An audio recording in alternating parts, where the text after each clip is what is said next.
যাচ্ছে, ঘুমাচ্ছিল, ঘুম থেকে উঠে পড়ছে, আবার কোলে নিতেই ঘুমিয়ে পড়তেছে।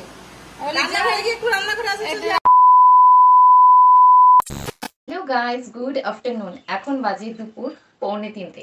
তো আজকের ভিডিওটা আমি এখান থেকেই শুরু করছি বন্ধুরা। তো আজকের ভিডিওটা কিন্তু টাইটেল আর থাম্বনেল থেকে তোমরা কিন্তু বুঝেই গেছো যে আজকের ভিডিওটা কি হতে চলেছে। হ্যাঁ বন্ধুরা, আজকেও আবার আমি চলে এসেছি পপি কিচেন দিদিভাইয়ের একটা ভিডিও নিয়ে। তো পপি কিচেন দিদিভাইয়ের মেয়ে হওয়ার পর আজকে কিন্তু প্রথম দিদিভাইয়ের মেয়ে গেল তার রান্নাঘরে। রান্নাঘর বলতে তিনি যেখানে পপি কিচেনে রান্না করেন সেই রান্নাঘরে। তো সেটাই তোমাদের সাথে আজকে শেয়ার করব। তো পপি কিচেন দিদিভাই সম্পর্কে আমি কিছু বলতে চাই যে দিদিভাই দেখো, মানে এত বড় একটা ইউটিউবার হয়ে গেছে, এত বড় একটা সেলিব্রিটি হয়ে গেছে। সেলিব্রিটি থেকে তো কোনো অংশ কম না বলো। তো সেলিব্রিটি হয়ে যাওয়ার পরেও দিদিভাইয়ের মধ্যে বিন্দু মাত্র কোনো অহংকার নেই, মানে কোনো কিছু নেই। কোনো একটা মানে কি বলবো, ইগো নেই, কোনো অহংকার নেই, কোনো মানে যে হয় না মানুষের মধ্যে যারা মানে বড় বড় ইউটিউবার হয়ে যায়, তারা মানে নিজেকে খুব বড় একটা কিছু ভাবে। তো পপি দিভাইয়ের মধ্যে কিন্তু সেসব কিচ্ছু নেই। একদম মানে সিম্পল সাদামাটা মানুষ, মাটির মানুষ। তো এই জিনিসটা আমার ভীষণ ভালো লাগে যে পপি দিভাই মানে নিজের একটা এত বড় জায়গা করে নেওয়ার পরেও তিনি একদম সাদা মাটির মানুষ। তো তার জন্য পপি দিদিভাইয়ের ভিডিও আমি বেশি বেশি করে বানাচ্ছি, কারণ আমার দিদিভাইকে ভীষণ ভালো লাগে। আর দিদিভাইয়ের বাড়ি যেহেতু মেদিনীপুরে, তো আমার শ্বশুরবাড়িও কিন্তু মেদিনীপুরে। তো আমি বুঝি যে ওই জায়গাটার পরিবেশটা কেমন। তারপর দিদিভাইয়ের বাড়ির যে লোকের কথাবার্তা, দিদিভাইয়ের কথাবার্তা সেম আমার শ্বশুরবাড়ির লোকের কথাবার্তা একই রকম। কিন্তু আমি যদিও মেদিনীপুরের মেয়ে না, আমি কিন্তু নর্থ বেঙ্গলের মেয়ে, তাই আমার কথাবার্তাটা একটু আলাদা। তো যাই হোক বন্ধুরা, আজকে তোমাদেরকে দেখাচ্ছি যে পরিশোনা কিন্তু আজকে প্রথম মায়ের কিচেনে গেল। তো পপি কিচেনে গেল। তো বন্ধুরা দেখো, পপি দিভাইয়ের মেয়ে ছোট্ট পরিশোনা আজকে কিন্তু প্রথমবারের জন্য পপি কিচেনে গেল মায়ের কিচেন দেখতে। তো এটা কিন্তু বড় একটা মানে পাওনা মা এবং মেয়ে দুজনের কাছেই। তো যাই হোক, পপি দিভাইয়ের একটা মনে ইচ্ছে পূরণ হয়েছে, তার ঘরে মা লক্ষ্মী এসেছে। আর যেটা সবচেয়ে বড় কথা সেটা হলো পপি দিভাইয়ের যে ফ্যামিলির লোক, মানে পরিবারের লোক, সবাই কিন্তু ভীষণ সাপোর্টিভ আর সবাই ভীষণ ভালো। তো দিদিভাইয়ের ব্লগগুলো যখন দেখি না, আমার সত্যি ভীষণ ভালো লাগে দিদিভাইয়ের ব্লগগুলো দেখে। সবাই কি সুন্দর সবার সাথে কাঁধ মিলিয়ে একে অপরের পাশে রয়েছে, ভীষণ ভালো লাগে দেখে। চলো দেখে নেওয়া যাক আজকে পরিশোনার প্রথম কিচেনে যাওয়ার ভিডিও। তো চলো যাচ্ছে, ঘুমাচ্ছিল, ঘুম থেকে উঠে পড়ছে, আবার কোলে নিতেই ঘুমিয়ে পড়তেছে। রান্নাঘর থেকে ঘুরে আসি,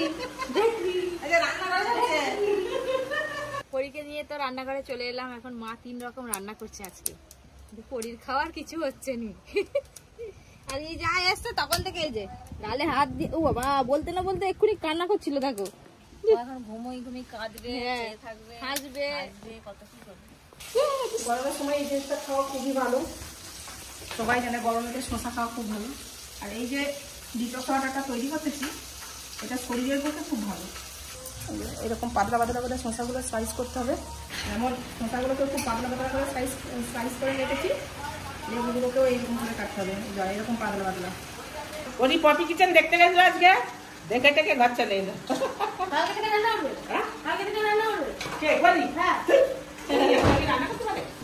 জগ ভর্তি জল নিয়েছি, আর এই যে লেবু স্লাইস, শসা স্লাইস সব এর মধ্যে দিয়ে দেবো। 1 চামচ চিয়া সিড দেবো। কি হচ্ছে এটা? একটা জিনিস তৈরি হচ্ছে, এই জলটা খাবে, শরীরের প্রচুর উপকার এই গরমেতে। পরে খাবে এখন। ডিটক্স ওয়াটার যে তৈরি করতেছি, ডিটক্স ওয়াটার বলে এটাকে। লেবু, শসা, চিয়া সিড এটাকে ভিজিয়ে, লেবু লেবু লেবু এটা হচ্ছে ঘন্টাখানেক পরে খেতে হবে। ঘন্টাখানেক পরে চিয়া সিড একটু ভিজবে, তবে এটা খেতে হবে। এই যে কি প্রত্যেকদিন মোবাইলে দেখি, আজকে ডাইরেক্ট চিনা আমাকে প্রত্যেকদিন আমার গিন্নি আপনার তোমাদের বাড়ি কোথায় গো? মেদিনীপুরে। মেদিনীপুরে। এটা কি জোড়া? দুটো করে আছে। চাইনা মালগুলো ফেসে যায়, ধসকে যায় বলে এই মালগুলো এগুলো সুতির নয় রে, রেডি করছি। ফাইন সুতির নয়, কোরিয়া বলছি। বুঝতে পারছি। জোড়া কত করে গো জোড়া? জোড়া 800 টাকা। ও মা গো, 500 যদি হয় তাও ঠিক আছে। জোড়া 500। এটা কি সুতি? কোরিয়া গোল সুতি। 400 টাকা দেবো জোড়া। চাইনা ফেসে যায়, ধসকে যায় বলে এই মালগুলো নতুন উঠেছে দিদি। 400 করে হলে আমি নেব। বাবা, আমাদের এই গ্রামের দিকে কত দোকানদাররা আছে, সব জিনিসপত্র দোকানদাররা আছে, এখান থেকে কেনা হয়। ঘরে করতে হয়, ঘরে ঘরে করতে হয়। ওইটা তো আমি শিখিনি। আরো কোন সাদাটা 2 কালারের দুটো আছে বড় দিদি, একটা লাল আছে। মানে সাদাটাই 2 কালার? না না, চলবে না, ওটা চলবে না। একটা সাদা একটা লাল হবে। আচ্ছা আচ্ছা, বুঝতে পারছি। ছড়াও ওই উপরের ওই দুটো, এই ডিজাইন, এই দুটো ডিজাইন। এই একটা না না, ওইটা চলবে না। আনকমন প্রিন্ট জিনিসটা খুলে এইটা আলাদা। এইটা ভালো লাগছে। Standard print. এই সেই মালের মাল নয়। এটা মোম পালিশের মাল, জল লাগলে পুরো একদম সুতির মতো মোলায়েম হয়ে যাবে। কাটবেনটা কেন, কাটা হয় 4 সাইডে মুখ মুড়ে সেলাই করা হয়েছে। না জোড়া আছে তো, এই তো আপনি কি দেখছেন, এই তো কাটা হয় মুখ মুড়ে সেলাই করা আছে। সব রং উঠে ডিসকালার হয়ে এইসব মালে রং যাবে না, এক্ষুনি এক জোড়া মাল নিয়ে জলে ডুবাও, না এটা এক্ষুনি এক জোড়া মাল নিয়ে জলে ডুবাও, দাঁড়িয়ে আছে মাসিমা। সেগুলো যখন বেশি মোটা এটা না একই মাল, জল লাগলে এরকম সব মোলায়েম ভাব আসবে। এই জিনিসটা একটা ওই তো করোনা ভাইরাসটা নো, ওই ডিজাইনটা খুলে ভালো লাগে। করোনা ভাইরাস, এই যে ভাইরাস দেখো, করোনা ভাইরাস বিছানা চাদরও এসে গেছে এখন। হ্যাঁ শুলে দেওয়ার করোনা হয়ে যাবে। এটা ভালো লাগছে কিন্তু এই করোনা ভাইরাস দেখো না, ধরো ধরো ধরো, করোনা যদি এবার শুলে যদি করোনা হয়ে যায় আর বলার নেই কিছু। এই যে এতগুলো আমরা চাদর কিনলাম, বিছানার চাদর। বিছানার চাদরই হবে তো না অন্য কিছু হবে? দেখ দেখ দেখ, সেটা তো বৌমা রান্না করছে, আমি এই যে পরীকে নিয়ে বসে আছি। চান খাওয়া সব কিছু হয়ে গেল, পরীর এবার তো লাইনে বসে আছে। নিয়ে চলে যাও খাবে। আর নিয়ে চলে যাও খাবে। চান করে ঘুমিয়ে পড়ে এবার চান করে হাওয়া খাচ্ছে তখন থেকেই খেতেছে। হ্যাঁ দেখো হাওয়া করে যাই তুলছে বলে ওদের মা কি মাছের ডিমের টক করছে, ওটাই দিয়ে ভাত খাবার জন্য জেগে বসে আছে। ডিমের টক দিয়ে ভাত খাবে গো। পরীর এখনো কত কিছু দেশাল হবে অন্নপ্রাশনে, তারপরে পরী টক দিয়ে ভাত খাবে। দিতে হবে। আর বেগুন আর ঘরে মানে বাড়িতেও যা হয়েছে, রেসিপিতেও অনেক কিছু হয়েছে। বাড়িতে হয়েছে বেগুন ভাজা, পটল ভাজা, বাটা মাছের ঝাল, নিম ভেন্ডি আর আলু সেদ্ধ। আর সেখানে আছে ডাল, মাছের ডিমের টক, আর ওইটা আছে চিংড়ি মাছ। কত কিছু খাবে। আমার আছে ডিম ভাজা চলে এসছে। ডিম ভাজা করতে শিখে গেছে চা করতে শিখে গেছে ম্যাগি করতে পারে তবে মায়েরা বসাতে পারবেন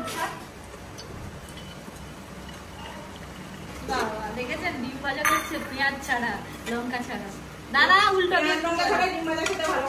নিজেই রুটি নিবে, নিজেই ঘুগনি নিবে, তরকারি নিবে, নিজেই দিয়ে খাইবে রাত্রেবেলা।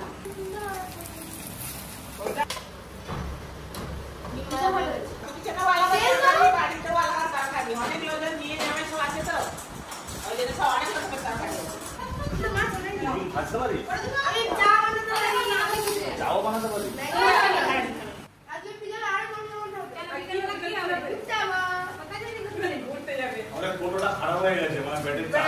ঘুরতে যাবো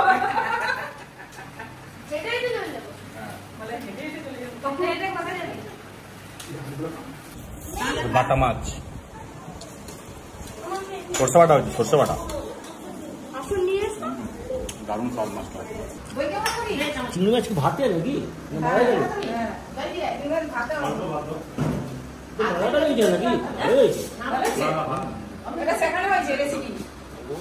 অপিকে যেন সেই পুরোনো রান্না করছিল, অনেকদিন রান্না হয়নি, বৌমাতে এই অবস্থা। তারপরে আবার এখন এবার যাবে, একবার করে যাচ্ছি, যে দেখি কিরকম থাকে, পরিষ্কার পরিষ্কার করবো। অনেকদিন তো রান্না হয়নি, সব এইসব হেলে দুলে সব কি হয়ে আছে, এই যে পরিষ্কার হচ্ছে। এবার বৌমা তো একটু একটু আসতে পারবে, তাই জন্য পরিষ্কার হচ্ছে। বৌমা বলেছে সব পরিষ্কার করে আসো, এখানে রান্না হবে, এইসব পরিষ্কার হচ্ছে। আমরা আবার সেই পুরোনো রান্নাঘরে ফিরে এলাম অনেকদিন পরে। এমন দুর্দশা হয়ে আছে কি বলবো, চিনতে পারা যায়নি রান্নাঘরের অবস্থা। পরিষ্কার পরিচ্ছন্ন করে ঠিক নতুন করে চকচকে করে বানিয়ে আমাদের পরিষ্কার পরিচ্ছন্ন আরম্ভ হয়ে গেছে। কালকে এইখানেই রান্না হবে, সব পরিষ্কার নাতা টাতা দেওয়া হচ্ছে। দেখি কতটা কি হয়, তারপরে দেখা যাবে। এই আশপাশে রান্নাঘরে সব বন জঙ্গল ছিল, পাতা পুঁতি পড়ে দাঁড়িয়েছিল, সেগুলো ঝাঁকি জড়ো করে আগুন ধরিয়ে দিলাম, পুড়ে যাক। বন্ধুরা কেমন হয়েছিল আর কেমন হয়েছে পরিষ্কারটা? এখন জ্বালন গুলা লিয়া পাড়ি যাই, আবার আসার সময় লিখে লাগবে। তুমি জ্বালন নিয়ে যাচ্ছ? ভাত রান্না হবে তো কালকে? না সেখানে রান্না হবে, এখানে যখন আমরা কমলা কি চালাক। তো বন্ধুরা, তোমাদের আমার এই ভিডিওটা কেমন লাগলো? যদি আমার এই ভিডিওটা তোমাদের ভালো লাগে তাহলে অবশ্যই একটি লাইক, কমেন্টস এবং ভিডিওটা সবার মধ্যে শেয়ার করে দিও। আর যে সকল বন্ধুরা আমার চ্যানেলে নতুন রয়েছে, প্লিজ আমার চ্যানেলটিকে সাবস্ক্রাইব করে দিয়ে পাশে থাকা বেল আইকনটা প্রেস করতে একদম ভুলো না, কেননা আমার চ্যানেলের সবকটি ভিডিওর আপডেট সবার আগে পাওয়ার জন্য। আর বন্ধুরা, জানি না আমরা কবে বড় ইউটিউবার হতে পারবো কি না, কোনোদিন আদৌ হব কিনা সেসব কিছু জানি না, কিন্তু সত্যি কথা বলতে কি বলতো বন্ধুরা, আমার ভিডিও বানাতে ভালো লাগে, তাই আমি ভিডিও বানাই। আর এখন যেহেতু দেখছি দেখছি ট্রেন্ড চলছে, মানে সবাই একজন আরেকজনের ভিডিও নিয়ে সেটাকে দিচ্ছে, তো আমারও সেটাও ভালো লাগছে।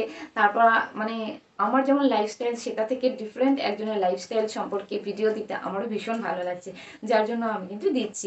তাছাড়া কিন্তু আমার কোনো উদ্দেশ্য নেই যে এমন ভিডিও বানানো। তো পপি দি ভাইকে ভীষণ ভালো লাগে, তার লাইফস্টাইলকে ভালো লাগে, তার সব কিছু ভালো লাগে, তাই তার সম্পর্কেও আমি 2-1টা ভিডিও বানাচ্ছি। তো বন্ধুরা, আজকের মতো ভিডিওটা এখানে শেষ করে দিচ্ছি। সবাই ভালো থাকবে, সুস্থ থাকবে, সবাইকে টাটা।